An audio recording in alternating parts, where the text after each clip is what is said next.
Olá, graça e paz. Que a paz que excede todo entendimento possa guardar e blindar vossas mentes e corações em Cristo Jesus. Eu quero, neste domingo, compartilhar um texto de Atos, capítulo 17, o verso 19 a 23, quando trata da questão com o tema ao Deus desconhecido. E tomando-o, levaram ao Areópago, dizendo: Poderemos ouvir nós e saber a nova doutrina, é essa que falas? Pois coisas estranhas trazem os ouvidos, e queremos, pois, saber o que vem a ser isto. Pois todos os atenienses, estrangeiros, residentes de nenhuma outra coisa se ocupam, senão de dizer e ouvir outra novidade. E estando Paulo no meio do Areópago, disse: Homens atenienses, em tudo vejo um tanto supersticiosos, porque passando eu e vendo os vossos santuários, achei também um altar em que estava escrito ao Deus desconhecido. Esse, pois, que vós honrais não conhecendo, é o que vos anuncio. Vamos orar nesse tempo. Pai, obrigado pela tua palavra, muito obrigado pelo dia que tu nos dá, muito obrigado por tudo que o Senhor tem feito por nossas vidas. Eu oro no nome de Jesus. Amém e amém. Antes de entrarmos nesse contexto de Paulo, quando ele se encontra com esses homens ali em Atenas, eu quero falar um pouco do contexto ou do cenário onde Paulo se encontra ali nesse Areópago. No ano 600 a.C., uma praga caiu sobre Atenas, e havia ali naquele lugar muitos corpos espalhados. O povo daquele lugar estava enlutado, sacrifícios expiatórios eram feitos e inutilmente feitos vários sacrifícios aos deuses gregos daquela época. E nenhum deles foi capaz de neutralizar ou capaz de deter o avanço daquela praga naquele momento. E todos estavam confusos e acreditavam que aquela praga ou aquele momento que eles estavam vivendo era culpa do rei Meglaques, que havia quebrado um juramento de paz, matando assim alguns de seus adversários. Sem muitas opções, eles mandaram um navio a Knossos, uma ilha de Creta, e buscar um homem chamado Epimênides, porque alguns deles acreditavam que esse homem conhecia a entidade ou o Deus, a divindade que havia sido ofendida, e ele saberia como apaziguar aquela questão. Dizia-se que em Atenas era mais fácil achar um Deus do que um homem, devido ao grande número de imagens, de esculturas que havia naquele lugar. Após tomar ciência de todos os fatos, após verificar ali o lugar determinado, Epimênides exigiu um rebanho de ovelhas saudáveis, e também ali aqueles homens piedosos daquele lugar também contrataram um grupo de pedreiros e materiais para edificar ali um altar. Então Epimênides determinou que as ovelhas deveriam ficar em jejum até amanhã do sacrifício, para que estivessem totalmente famintas, e o seu Deus escolheria os animais para o sacrifício, e as ovelhas seriam soltas num pasto bem verdejante, e aquelas que mesmo famintas apenas se deitassem sobre a grama e não comessem, seriam as escolhidas para o sacrifício. Dito e feito, todos ficaram assim boquiabertos com o acontecido. Epimênides, então, o profeta, após aqueles homens edificarem ali um altar, com os altares foram edificados, os anciãos perguntaram a Epimênides qual seria o nome da divindade a ser colocada naquele altar. Ele então, por ser um profeta monoteísta, explicou: não sei o nome do Deus a quem eu sirvo. Por isso, eles decidiram colocar a inscrição Agnostos Tel, que significa a um Deus desconhecido, né, a um Deus desconhecido. As mortes cessaram, apenas poucos dias eles puderam entender que se tratava de um milagre. Ao Deus desconhecido. É nesse cenário que Paulo agora se encontra, nesse texto narrado, relatado por Lucas em Atos capítulo 17, do 19 ao 23. Paulo estava em Atenas esperando a chegada de Silas e Timóteo para seguir em viagem missionária. Então agora Paulo vai falar a esses homens acerca do Deus desconhecido. Atos capítulo 17, o verso 23, Paulo, ele passando por aquela cidade, ele vai dizer o seguinte: passando eu e vendo os vossos santuários, achei também um altar que estava escrito ao Deus desconhecido. Esse, pois, que vós honrais não conhecendo, é o que vos anuncio. E ao encontrar o altar ao Deus desconhecido, Paulo declara: é exatamente este a quem cultuais, na vossa ignorância, que vos passo a apresentar nesse momento. Embora alguns altares tivessem sido destruídos por alguns vândalos da época, né, da história, o Deus desconhecido não desapareceu por completo, porque os anciões piedosos contrataram pedreiros para restaurar ali e polir os altares onde continua a inscrição que significava Agnostos Deo. A esperança, né, na esperança também de um dia se manifestar-se novamente, e nesse contexto Paulo lhes apresenta aí o Deus desconhecido. Talvez a pergunta pode ser nesse momento para você: que Deus é esse? Então Paulo começa a discorrer no verso 24, dizendo assim: o Deus que fez o mundo e tudo que nele há, sendo Senhor dos céus e da terra, não habita em templos feitos por mãos dos homens.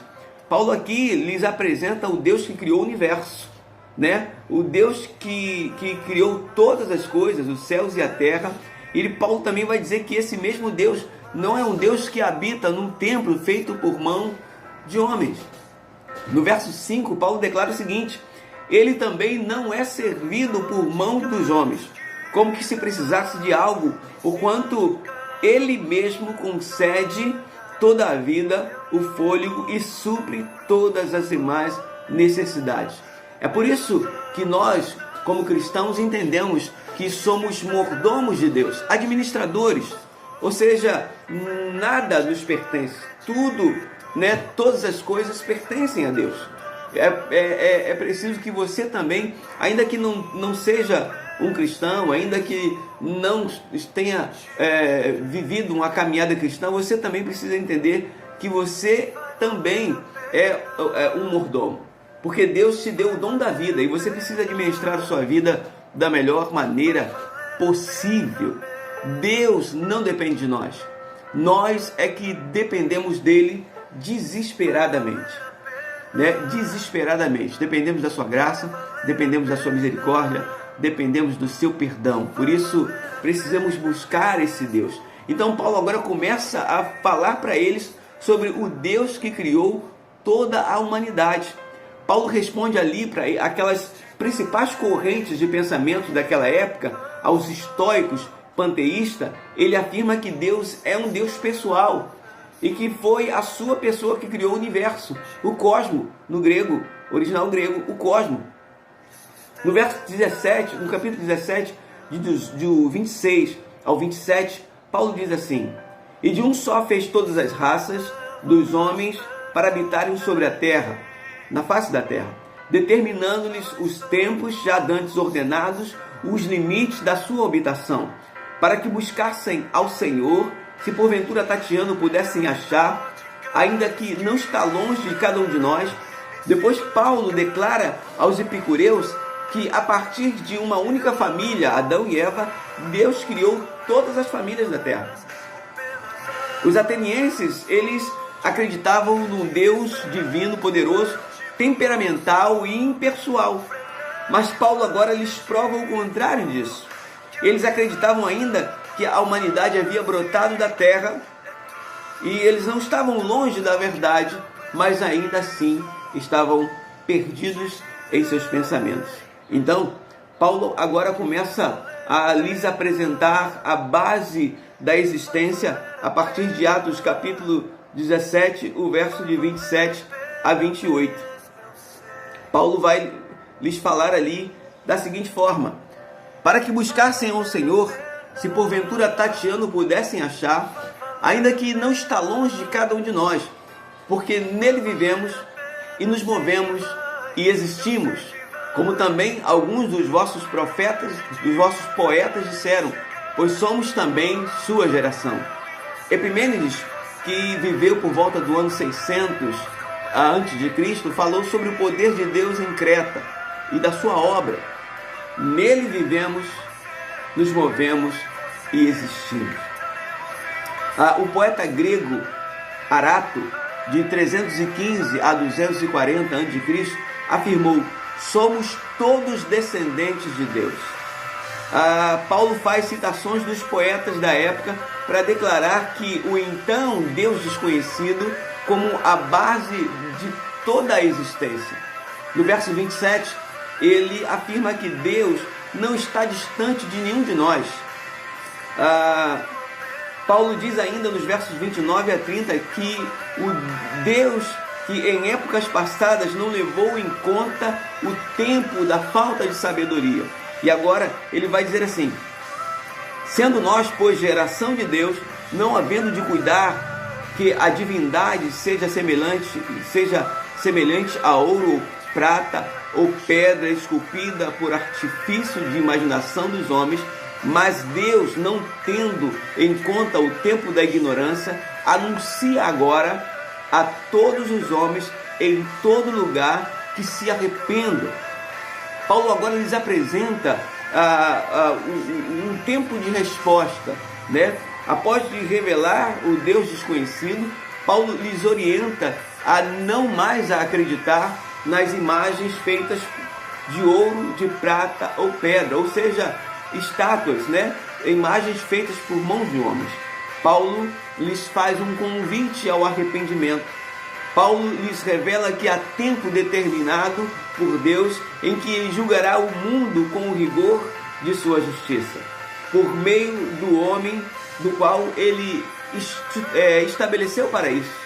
Então agora Paulo lhes apresenta Jesus, o Filho do Homem, o Messias prometido. Ao olhar o contexto de toda essa história, e ao olhar também o contexto da história de Atenas, né, é como olhar para o Brasil hoje, onde nós podemos observar uma infinidade de entidades tidas por muitos como divindade, onde muitos também dizem crer em Deus, mas para eles parece que Deus é desconhecido.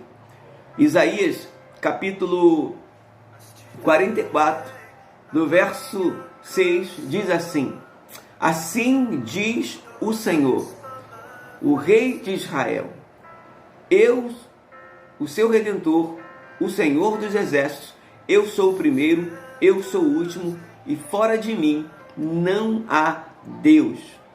Foi Ele quem enviou o Cordeiro, Jesus, para tirar a condenação de pecado e morte que estava sobre a humanidade. Não é preciso mais sacrifício, mas é necessário que haja arrependimento. É necessário que haja confissão de pecados. É necessário que nós reconheçamos que somos pecadores e carecemos da graça e a misericórdia e o perdão de Deus.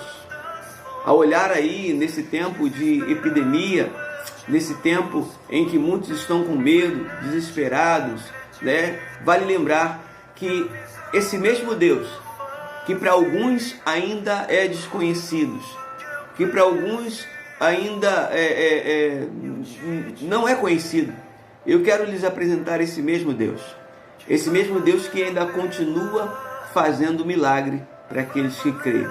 Eu quero ainda falar para você que a conclusão que nós temos e o entendimento que nós temos é que somente Deus pode trazer o livramento nesse tempo, para cada um de nós. Amém? Talvez você vai se perguntar, mas então por que ele não faz o milagre? Deus continua sendo o mesmo. Mas é preciso que haja arrependimento. Naquele tempo, aqueles homens não conheciam esse Deus.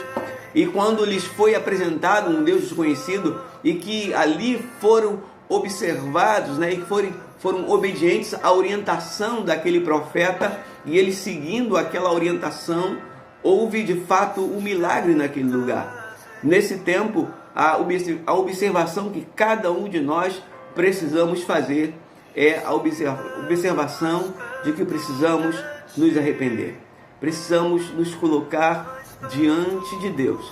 E quando confessarmos os nossos pecados, assim como aconteceu na cidade de Nínive, quando Jonas pregou ali o arrependimento, aquelas pessoas, elas se arrependeram e por isso não sobreveio sobre elas a sentença de morte que havia.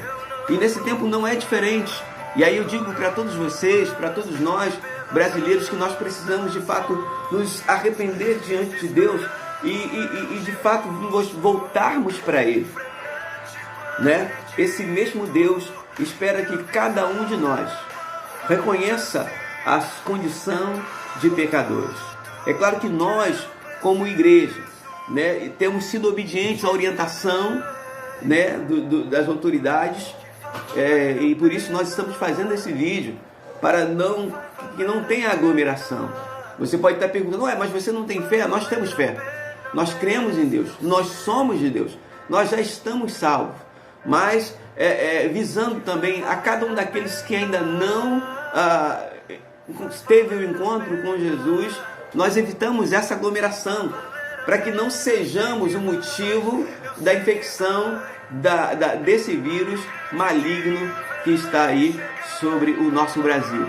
A única coisa que queremos de fato transmitir para você é vida, porque foi para isso que Jesus veio. Jesus veio para trazer vida e abundância. Então nós também, como povo de Deus, queremos transmitir vida e abundância através da palavra de Deus, para que você que ainda não tem certeza da sua salvação, para você que ainda não se decidiu por Cristo, para você que ainda não se arrependeu dos seus pecados, nós então observamos isso e então não estamos fazendo um culto coletivo, mas nós estamos levando a você essa palavra de arrependimento, para que você não precise temer essas pragas, mas para que você tenha certeza de que há um Deus que cuida de cada um de nós, de que há um Deus que quer nos dar, aliás, Ele já nos deu perdão através de Cristo na cruz do Calvário.